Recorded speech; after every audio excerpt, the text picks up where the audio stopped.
Number 1 African ఖండంలో అత్యధిక సంఖ్యలో దేశాలు. ఇక్కడ మొత్తం 54 దేశాలు ఉన్నాయి. ఫ్యాక్ట్ నంబర్ 2 ప్రపంచంలోని 70% మంచినీటి నిల్వలు అట్లాంటిక్లో మంచుగా నిల్వ చేయబడ్డాయి.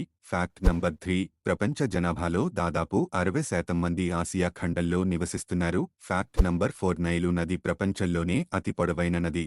దీని పొడవు సుమారు 6650 కిలోమీటర్లు. ఫ్యాక్ట్ నంబర్ 5 ప్రపంచంలో అత్యంత విషపూరితమైన 10 పాములు ఆస్ట్రేలియాలో ఉన్నాయి. ఫ్యాక్ట్ నంబర్ 6 చైనాలో ప్రతి సంవత్సరం 4 మిలియన్ల పిల్లులను ఆహారంగా తింటారు. ఫ్యాక్ట్ నంబర్ 7 జపాన్లో ఇతర దేశాల కంటే నకలి అత్యధిక నీటి వనరులు ఉన్నాయి. ఫ్యాక్ట్ నంబర్ 8 అమెరికా మొత్తం జనాభాలో దాదాపు 25% మంది శరీరాల రూపంలో జెల్లోలో చిక్కుకున్నారు. ఫ్యాక్ట్ నంబర్ 9 ఉన్న సహారా ఎడారి. ఇది ప్రతి సంవత్సరం సుమారు 1000 చదరపు మైళ్లు విస్తరిస్తోంది. ఫ్యాక్ట్ నంబర్ 10 వెంటిగన్ సిటీ ప్రపంచంలోనే అతి చిన్న దేశం. దీని వైశాల్యం 0.